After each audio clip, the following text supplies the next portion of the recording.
Qullichi garuu na kabalee gabsa. Jalatti fincaa'ee beeka. Akka kootii namatti jaallatte irrateesse. Nagaanii fi araarrii jaalalli waaqessuuf faayida akkam jirtu hordoftoonni Saaroon Tuubii biyya keessaa fi biyya alaa nagaa keessanii anis jira guyyaa har'aa kan ammoo jechuudha keessummaan isiniif qabadhee dhufe jechuudha akka gaaffiif deebiitti jechuudha eenyuun nuuf iddee jechuun keessaa hinafu jechuudha akkasumarraan jechuudha dursa garuu like subscribe share godha isinin jedha keessummaan isiniif qabadhee dhufe kun immoo jechuudha sa'aatii ammaa kana yookiin immoo daqiiqaa ammaa kana biiroo yookaas immoo istiidiyoo keenyatti argamu jechuudha.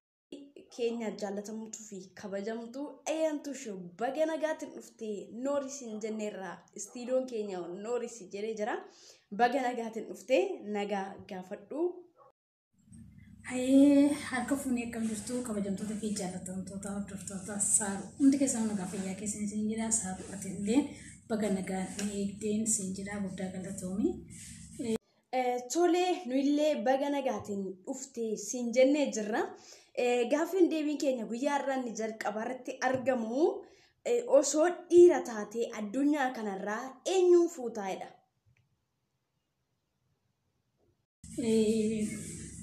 Osoo dhiira taatee addunyaa kanarraa dhugaa dubbachuuf ani akka kootteen fuudhu. Odoon dhiira ta'e jechuudha garuutti yaadeen jiru tanaan dura amma erga na gaafattee osoo dhiira ta'e ani hin fuudhu. Sababiin isaa iyyuu akka Phaawulositti osoo hin jiraadhee darbee uumaa kiyyaaf qofa osoo hin jiraadhee darbee baay'ee natti tola.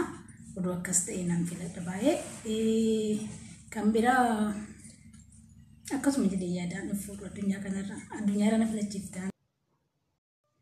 Qophiin keenya ammallee itti fufeetu jira jechuudha. Buleettiin keenya kabajamtu yookiin immoo keessummaan guyyaa irraa osoon dhiira ta'e hin fuudhiin hin hafan ture jette. Bakka hin fuudhiin hafuu barbaadde waan ta'eef gara dhiiraatti jirraafi. Hin danda'amu. Bakka erga durbata taatee silattuu nan heerumatteetti. Kanaaf heerumuu wayyaa. Gaaffii lammaffaa akkas jedha. Osoo horii eegduu dhaggeeffadhu. Osoo horii eegduu sirraa badanii midhaan nyaatanii reebamtee beektaa reebdee osoo hin taane reebamtee maaliif dhaloota baadiyyaadha waan ta'eef hin xiqqaatti malee namni sa'a osoo hin tisiin guddatee jira natti hin fakkaatu. Dheeraa hin eegne obboloota kiyya kan eegaa ture malee ani mataan kiyya horii eegeera haa ta'u malee sa'aatti murtoofte jechuudha. Kanaaf haa ta'u. Yaada garuu galata. Tolee. Osoo horii tiksitu horii eegeen beeku dhugaa dubbachuuf horii eegee guddadhee hin beekne osoo horii eegee baay'ee natti tolaayyuu garuu horii eegee hin beeku garuu gisee qonnaa gala wayii gisee qonnaa galanii ijoolleen qonnaa galtu hamma nu nyaannee raawwannutti gadi baay'ee qotiyoodhaa eegi jennaan hin didee olaan didee sanii bakka kee jedhu qotiyoonni biraa kutee midhaan boqqolloo cabsee seenee dallaa cabsee boqqolloo nyaate. Gaafsa midhaan qonnaa galuun axxaalee na kabalee jira. Fuula keessa na kabalee jiraan siin jedha. Ofiifsiin ni ulfaata. Dhugaa dubbachuuf akka kootti ni ulfaata. Ofiifsiin ani dhugaa dubbachuuf nan aara dafee. Dafeen aaraa garuu dubbadhee nama jala hin jedhu nama jala nan deebi'a. Garuu waan sanii zim jedhee hin dida malee afaan dubbadhee nama hin didu. Bakka caala sigalaan deebisu waanan tiyaafin godha jedhisan hin gootaa yoo nan jiran hin deebisu haasanii jechuudha. Karoora kan qoosan malee garuu nama boo'ee wajjin dubbachuuf nan bu'a. Giseen aarullee nan bu'a. Giseen baay'ee gammadullee nan bu'a lachuu isaattuu maaf akka hin jaalladhe garuu hin beeku. Aarullee gammadullee nan bu'a si dafeen aarasii. Afoola keessaa kam jaalatta? Iddoo nan jaalladhe baay'ee mammaaksallee nan jaalladhe siin jedha. Ariifadhee osoo hin niqatin eeyyan gisee mana barumsatti galu manni barumsa dhugaa dubbachuuf baay'ee tokko nurraa fagaataa sa'aatii tokko walakkaan deemaa daa'ima yookaan torbaateen jechuun sa'a tokko walakkaa qottee keeyyan deemee baradhaa ganama yookiin ganama barsana achi keessa yoo harka keessa narkoota adabbii waan qabuuf ganama fa'aa osoo nyaatiin deemnee bulchaa qottoo qabu keenya ullee gaafa tokko tokko muddamee. Maqaa isaa jaalallee qofaan isa ibsuu hin danda'u garuu maqaa isaa erga jettee kan maatiin isaa itti waaman fareessa jedhama. Amalli shamarran jaalalli gisee qabu shamarran biraa hin beeku garuu ofii kiyyaa'ii gisee jaalalli na qabu jechuudha. Kiima sitti maaka shamarran hundaa bakka bu'ee baay'ee yaanni isaanii karaa isaatti xiyyeeffata. Gisee tokko tokko bakka jirtullee hin dagattaa. Akkasuma jedheen yaada inni irraanfachuullee hin baay'ista. Yaanni kan ka'e karaa biraa jira waan ta'eef jechuudha. Yoo isallee arguu turanii hin aaru. Waan beeku raajitti himaa akkasii siin jedha. Mudannoon ani baay'eetti gaddee dhugaa dubbachuudha fi gaafa wayii jechuudha. Bata sun haa ta'u didee nan gala jedhee mana baay'ee jedheen ture. Ani garuu baay'ee namaan gaddisiisuuf waan namaan addaatiin kan mudate. Yeroo sanitti nan galaan jedheenii nagalcha ofii isaaniitti nama biraa filatanii kan bocarraan hin qabame yeroo sanitti biyya irraa cufamuudhaaf ta'a.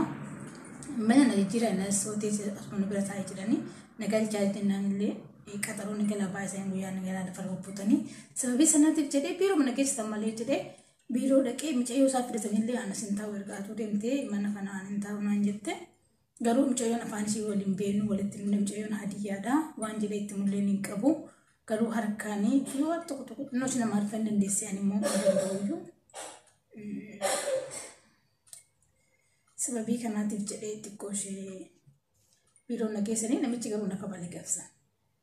Osoo rakkoo kan kun hin gaafatanii intalti jaarsaa waan jetteen hin beeku gabsa na kabalee yaa waaqayyoon jedhu guyyaa san jechuudha jireenya dhiiseen du'a filadhee yaa waaqayyoo maalu makiinaa kana makiinaa biraa fidee walitti bu'isiisi jedhee walitti jedhee hin jira na kabalee garuu beektaa qophaa'ee ni ganna. Mudannoon kuni jechuudha kan hundi keenya qabnudha. Fakkeenyaaf biyya arabaa kanatti anis immoo yeroo itti du'a ofii kiyya filadheetu jira jechuudha. Kanaafiyyuu baay'ee namatti dhaga'ama jechuudha. Haalli fi yookiis immoo wanti ati keessa jirtu yeroo hedduu abdii si kutachiisa jechuudha. Akkasumas immoo mudannoo tanarra darbee anis mudannoo kana wajjin kan wal fakkaatu garuu kabalamee osoo hin taane wantoota hedduudha garuu du'a yeroo filadheetu jira. Akkasumas immoo sababa namaaf jechas immoo yeroo inni fooqeedha darbamee illee jira jechuudha. Garuu lubbuun guyyaatu rabbi keessu malee hin baatu. Mudannoon kee dhuguma nama gaddisiisa. Nama si hin godha jechuudha wantaati waan biyya arabaa keetti ijoollee keenya mudatanis ta'e nu mudatan jechuudha. Gaaffiin itti aanu jechuudha osoo mootummaa taatee saaroonii fi maal goota turtee jedha jechuudha. Kabbaadii gaaffiin itti aanu jechuudha. Ittuma fufaa iskiriinirra ilaalaa isin immoo gaaffii sana jechuudha. Osoo mootummaa ta'e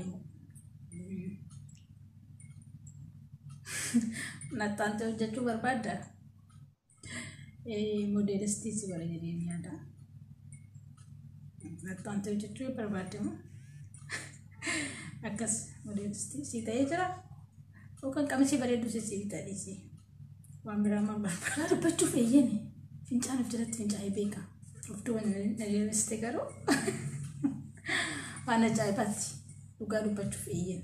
Amma osoo hin taane gisee ijoollummaa kiyyaa jechuudha. Unkasheen natti fakkaata adaadaatu bira na galchee abbaa kan barumsa nurraa fagoo waan ta'eef isaanitti yoo jedhee jiru galchee ture. Garuu yeroo san maaliin godhaa harka fincaa'e erbeera warri ijoolletti madaatti hojjetanii beektu jedhee yaada. Erbeera rafnaa nama dhiba baay'ee. Erbee hoolaa hojii irra raffisan xiqqoodha erbeen garuu kan hoolan natti fakkaata akkasitti illee yaadachuu baadhu akka qofoota qubatee uffadhaa fincaa'ee gaafa jiru waan baay'ee jiru natti fakkaata yoo san jiba keessa jechuudha. Baay'een jira seetiin hoo fincaa'u jalqaba natti ho'ee ture natti toleera yoo reeni yoon takka turuu hin qorra baay'ee qorra dhugaa dubbachuuf maali waan godhu wallaalee namichi sana abbaa warraa ishee ganama fooxaa kee uffata gisee horii yaasu. Waan gurgurdaa erbii isaanii sana maaliin godha bulu jedhee fooxaan kiyya waan ta'eef immoo fooxuun kiyyaan irraa erbii sana goggogsee maalirra fargas na dhagaatti hin bule erbii sana goggogsee jechuudha. Oduu haadha san tootaati rakkoon qabu mana keenyatti yoo ta'e akkasitti dirqama ga'an sodaadhu qabu haadha ta'e waan taateef jechuudha. Baay'een dhibbadheen ture garuu booddee immoo wanni godhan jiru ganama burtukaanaan jira namichi. Ijoollee har'a fooxaan burtukaan maaliif fincaan jiraa jedhee. Inni raffadhu of duubana deebistee na yaadachiiftee galatoo fi dhugaa dubbachuu fi moodelistiin aan jettee deebistee qaamesii jettee jechuudha. Qaamisii rakkadhee yookiis immoo miti kanaan gaaffii kana si gaafadhe yookiis immoo gaaffiin kun qaamisii illee irraa hin deemu. Moodistii masaa yoo nagootee si wayyaa yookiin immoo ittaantu kee. Kana natti fakkaata. Fincaan fincooftee beektaayi kan jedhe isaa irratti eeyyee dhugumadha mudannoo kanaan illee nan qaba jechuudha. Namni daa'ima ta'ee sijjammar yeroo daa'imummaa kee hundi keenya fincoofna jechuudha. Innaa mudannoon kee nama garrama jechuudha. Fincaan yeroo jalqaba fincaamu eeyyee dhugumatti namatti ho'aa boodee garuu nama qorrisiisa jechuudha. Innaa bokkaa fincaanii itti roobsaa bulte jechuudha. Nama kufalti.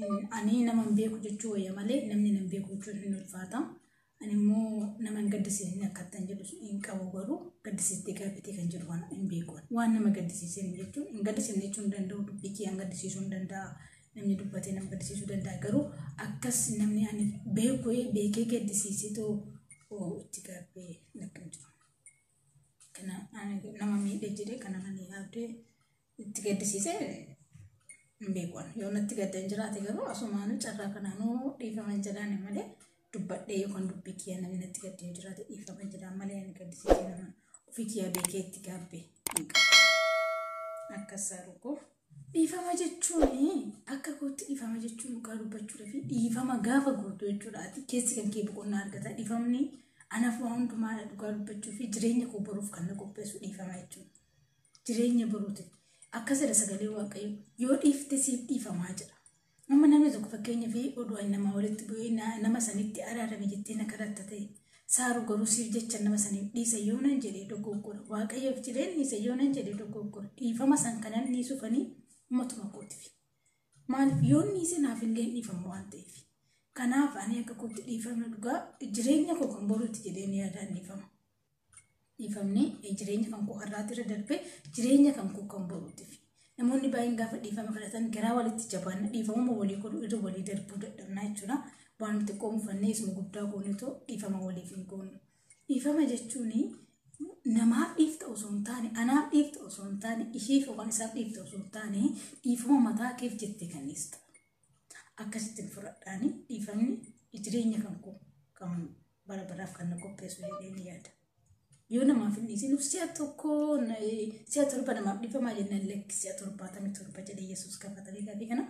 Kanaafuyyuu dhiifamni jireenya koo kan boruuf jedhee ni yaadaan akka kootti dhugaa dubbachuudha fi namni dhiifama namaaf hin goone namni tokko hin balleessa ilmi namaa hin balleessa dubbiidhaan yaadan nama gaddisiisuu dandeessa. Kanaaf atuyyuu mataa kan kee isee hundaa dhiifama waaqayyoon kadhattaa miti dhiifama waaqayyoon kadhachuun duraayyuu ati mataan kan kee namaaf dhiifama goota dhiifama hin gaafanne kisee baay'ee malee nama godhuu irratti akkasuma dubbatti hin jennu namni baay'ee kisee ilaallu amma siif jedheetu manni isa kaa maaliin godha jedhu no namni sun kan dhiisu mataa ofiitiif jedheetti naafuu kan siifii miti akkasii. Dhugumatti jechuudha as keessatti lafa iddoo dhiifamaa irratti anas waa tokko na yaadachiifte jechuudha. Nan nageenyillee jechuudha. Nama wajjin wal loltee dhiifama fakkeenyaaf keessattuu ijoolleen kiristaanaa marti keessanii ni beektu. Namni osoo dhiifama gootiin gara cubbuudhaan dhaqee kennaa irbaata qulqulluu hin fudhatu jechuudha. Yookiin immoo qurbaan isa jedhamu sana jechuudha fudhachuu hin danda'u. Sababiin isaayyuu ani ofii kootti argeera jechuudha. Nama qiimitti garaa qabatee dhaqee fudhatee abiddi keessa baqqee boba'ee yookiis immoo akka barbadaatti garaasa keessa utaale ija kiyyaan argeera. Waldaa kiristaanaa keessatti jechuudha. Guyyaan kun guyyaa kennaa irbaata qulqulluudha. Innaa kanaaf maal jechuu barbaade sitti fakkaate kan as keessatti yaadadha jechuudha. Namaaf jettee dhiista osoo hin taane ofii keetti. Akka waaqayyoof illee dhiiseera jettee dhaqxee kennaa gaafa fudhattu kokkeen itti dhiite jechuudha. Isheen akka waaqayyoof dhiiste malee akka ofii ishee miti jechuudha. Akka waaqayyoof dhiise jettee kokkeen dhiite sanumarraan kokkee manaddee kan dubartii duuteetu jirti jechuudha. Kanan dhagee jechuudha. Dhiifama gochuun balbala nagaa bana jechuudha. Dhiifama gochuun ofuma kee si fayyada. Lubbuu kee bor addunyaa kanarraan duuta. Kanaafiyyuu har'a dhiifama gootu yoo ta'e borsirratti rakkoo guddaa geessisuu danda'a. Jireenya kee irratti jechuudha. Si balleessuu danda'a. Wanta ati deebitee sirreessuu hin dandeenye immoo erga duutee ati deebitee dhuftee dhiifama anaan jechuu hin dandeessu. Nama biraatiin jechuu hin dandeessu. Uumaa keessa jechuu hin dandeessu. sababa sanaafoo har'a dhiifama gochuudha nama kamiifiyyuu piis taatee jiraachuudha addunyaan gantuudha waan taateef jechuudha. Dhaamsa dhumaa nuuf dhaamee guddaa galatoomii asumarraan jechuudha gargar ba'uufidha ani asumarraan dhaamsitti dhaammadha hedduu gaaffii deebii ajaa'ibaa nuuf gootee nuuf deebistee seen siraasaa eeggattee as qabaachi qabaa hinanne jechuudha hedduun irraa baradhee natti toleera jechuudha guddaa galatoomii dhaamsa qabduu dhaammadhu asumarraan. Atillee keessumaa gootee waan naafirtiif sababa guddaa galatoomii warri karaa mana chaanel kana faaraa taatan sabiskiraayib godhaa sheer laayik gochuudhaanii saaruu jajjabeessadhaan isiniin jedha wantoota isin dhaggeeffattanii fi guddaa galatoomii. Akka kootti namatti jaallatte irra teesse gadi.